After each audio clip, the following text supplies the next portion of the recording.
What do Donald Trump, Robert Kiyosaki, and Warren Buffett all have in common? Real estate, real estate, real estate.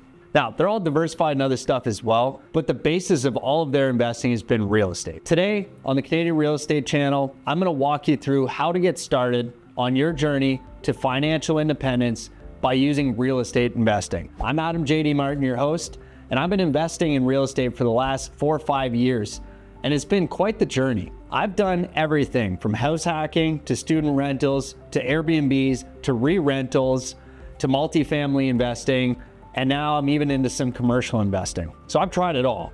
And we're gonna talk about whether or not that's the right strategy too. Later in the video, we'll discuss the difference between diversifying your strategies and specializing in a strategy. I think there's merits to both, but we're gonna discuss that. But first, I wanted to get started by talking about the first point in how you get started on the journey, because there's a lot of information out there on the internet. And I think the most important place to get started is by working on your goals. Now, I know that sounds boring, and I know that you hear this a lot, and we've all just gone through our New Year's resolution, so I get it. There's goals. We've been thinking about it a lot, and with the new year comes new goals and new plans. But by starting with our goals, we can really have an understanding of where we want to go.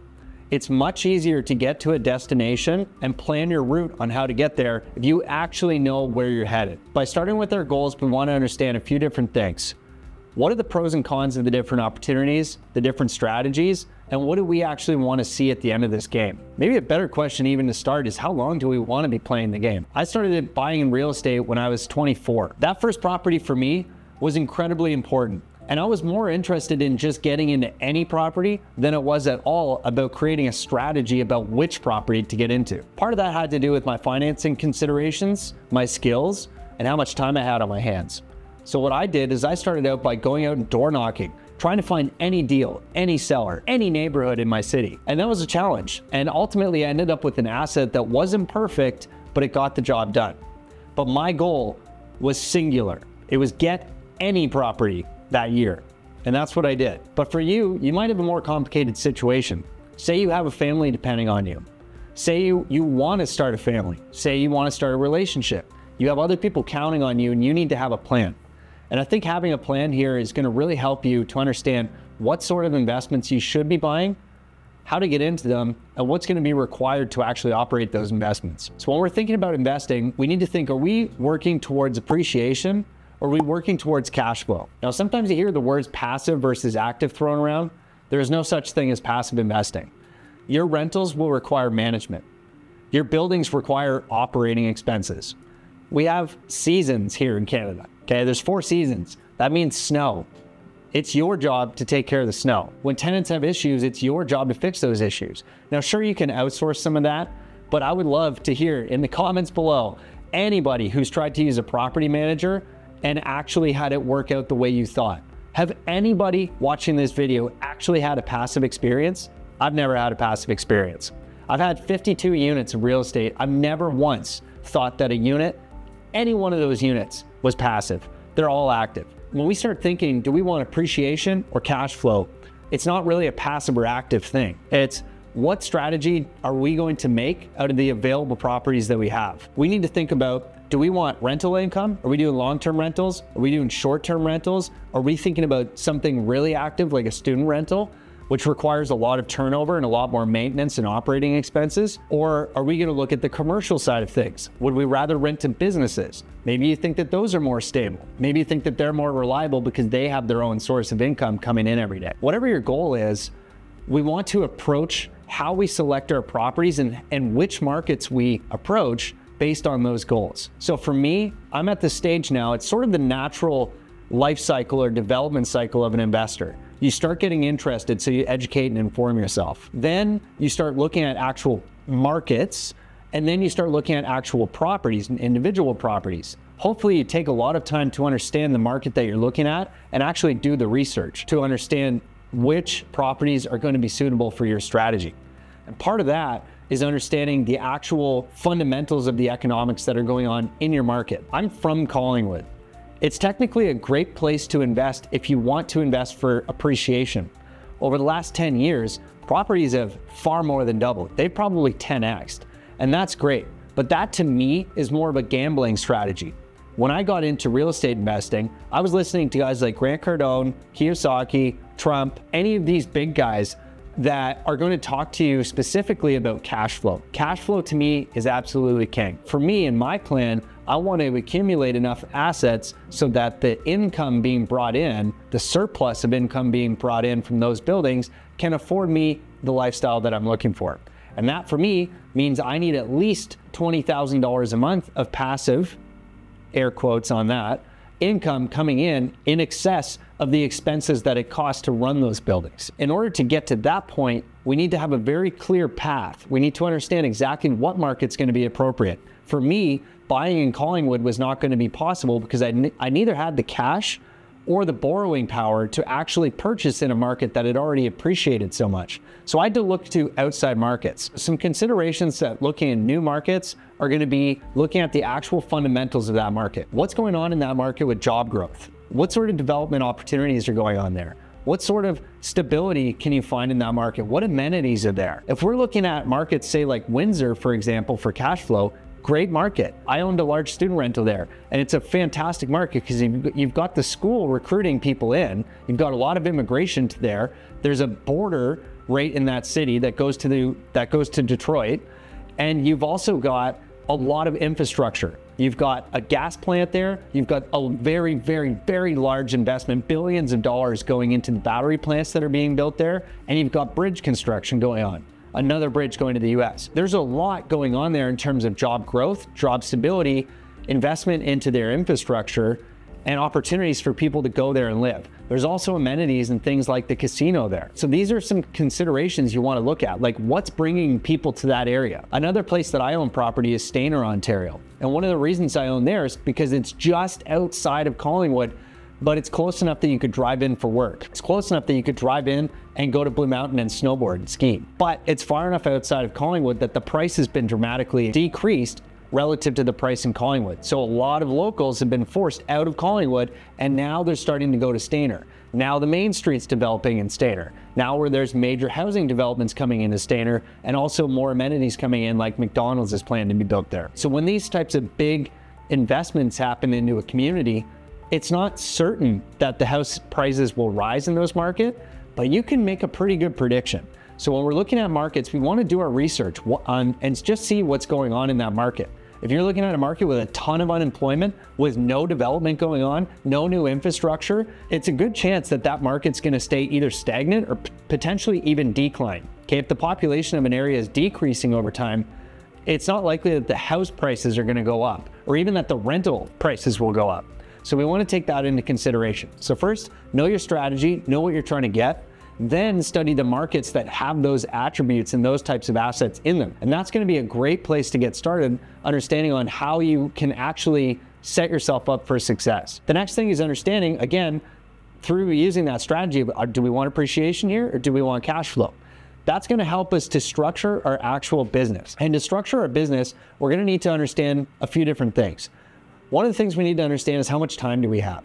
Okay, how much work are we going to do ourselves versus how much are we going to have to hire out? And that's a very important thing when it comes to valuing a building, because if you're going to do your own work, it's pretty easy to assume that materials cost about half of the total cost of a project and labor makes up the other half. So if you have a bunch of time and you have a bunch of skills, you can reduce your cost basis quite a bit and get into opportunities that other people may not see as an opportunity because they have to hire the work out. If that's you have both the time and the skill to do your own renovations, you could probably save about half of your costs when it comes to the improvements. That can really open up your field of view when it comes to looking at potential opportunities inside the market. If you have neither the skill nor the time, but you have the money, now you're looking at opportunities where you're budgeting in that added expense of the hired labor that you're going to have to bring in. You should also take into consideration the fact that every project, like if you've had a different experience, please tell me below. Tell me how I can fix myself,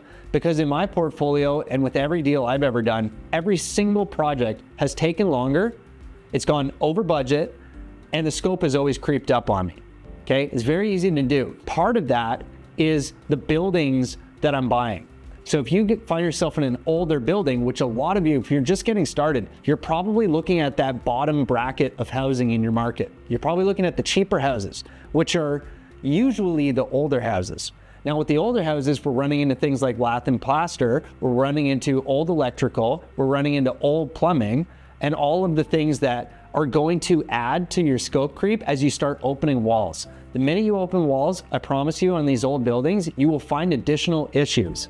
Now you have a choice to make. Do you leave the issue or do you fix the issue while the wall is open? The answer is pretty obvious.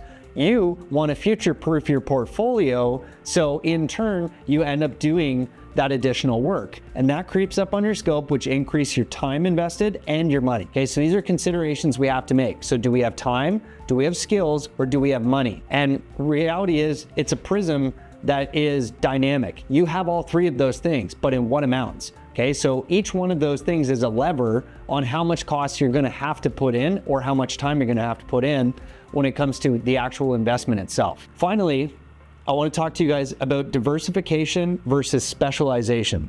At the start of the video, I mentioned to you that I've tried a lot of things: student rentals, re-rentals, short-term rentals, multifamily rentals, commercial rentals, house hacking. I've done a lot of creative financing. I've done wholesaling.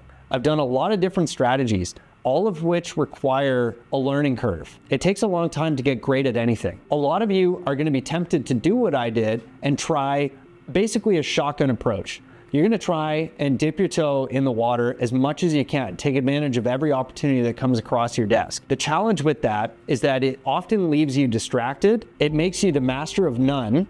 And it, generally speaking, will increase your costs along the way, increase your management, your time, and your money invested into your specific properties. That's a difficult thing to do across a lot of properties. And what will probably end up happening is you will take a lot longer to develop a track record and a lot longer to actually hone in on some of those skills that you need to take your business from growing maybe 1 to 2 properties a year to growing 10 or 20 or 30 units a year. That is something that can only be done through specialization. The pro of diversifying is that you have multiple exit strategies. You will have some experience, at least, in employing all of those strategies, and you'll have a broader understanding of the investment itself. But the cons are that you're really not focused, you'll have increased costs, and you really will never master it. You'll never take the time to set up the systems and procedures and SOPs so that you can offload the work to somebody else in a systematized way so that all the knowledge isn't in just your head tacitly. And that's a pro that you can take advantage of if you specialize. The difference between somebody doing what I did and trying every single strategy versus someone who only buys, single family rental income properties that are under 250,000, the benefit to that person who specializes in that way is they will understand every single time what needs to go into this property, how long it will take, what skills they do or do not have, and the systems, the standard operating procedures it will take, the order they need to do them in to get that property from where it's at to its highest and best use. And there's a lot of advantages to be had in specializing like that. Whether or not you diversify or specialize is a matter of personal preference. And while I took the diversification strategy, I now see myself moving forward with a highly specialized investing strategy.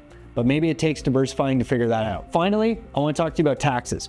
There's ways to invest in real estate and to get started on your financial independence path through investing in real estate using tax-free strategies. This includes using companies like Olympia Trust to invest your money that you've already saved without paying huge tax penalties. And I know we're all getting murdered here in Canada by taxes, so the last thing you want to do is go and take your income post-tax and invest that into real estate. You just end up with way less leverage and way less investable cash. So you can go through Olympia Trust, and there's a few other companies that will do it, and invest your tax-free money through your TFSA and your RRSP and invest that into mortgages and invest that into properties. You want to look at doing that. Now, I'm not the expert. I'm not going to be the guy to educate you fully on that, but that's something that you can talk to a mortgage agent about, and they can walk you through the process, or even just call Olympia themselves. They will walk you through the process on how to actually invest your capital that way so that you're paying a lot less tax. Finally, there's another side of the tax advantage when it comes to financial independence, and that's in purchasing your primary residence and holding it for a minimum of 1 year. It's become very, very, very, very dangerous to purchase a primary residence, flip that thing, and try and take advantage of the tax savings, because if you sell it after 1 year, you don't have to pay capital gains on your primary residence. Now, primary residence does not mean rental. It means primary residence. So that is one way that you could get yourself started on your path to financial independence, is own a primary residence, sell it after it's made some appreciation, or you've improved the value through strategic renos like kitchens, bathrooms, flooring, landscaping, lighting, and paint. If you do those things, you can force value into the property and potentially sell for greater than what you paid. Those dollars will not be taxed, but do not try and cheat the system. I promise you, you will get nailed. They've changed the rules in the last couple of years, and if you sell and you do this multiple times, selling before the year is up, they'll be on you. They will audit you, and you will go straight to jail. Believe it or not, jail right away. All that is to say that getting started on your path to financial independence through real estate investing is actually rather simple. You just need to understand a few things. How much time do you have? How much money do you have?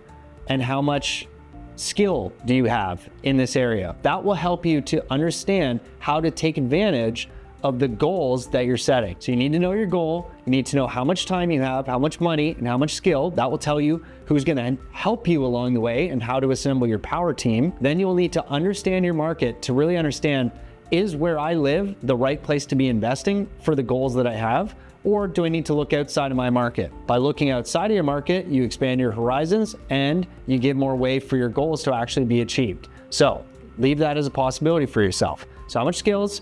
What are my goals? How much time do I have? Who do I need to hire? Where am I going to actually purchase that's suitable? Am I investing for cash flow or appreciation? And what's my financing strategy? How am I going to get the capital to do this? If I need to save, potentially, I can look at leveraging my primary residence to do so. Perhaps you sell that to get the advantage of taking in all that tax-free money and capital gains-free money when you actually sell that residence, or perhaps you need to save in other ways. Other ways that you can look at getting started are by looking at diversification versus specialization and deciding on what level of commitment you need to have to get started. Perhaps you lend on a deal. Perhaps you partner with somebody on a deal. Or perhaps you dive straight in and get started on real estate. Whatever you do, the Canadian Real Estate Channel is going to be here for you. So if you run into issues, just remember, we have over 400 videos on this channel that you can go back to and watch to learn specifically about the strategies that you're trying to implement today so that we can help you. And if that doesn't work, just drop us a comment. We respond to all the comments that we can, and we're going to try and get discussions more and more started on this channel so that we can help you and other Canadians to invest better in real estate.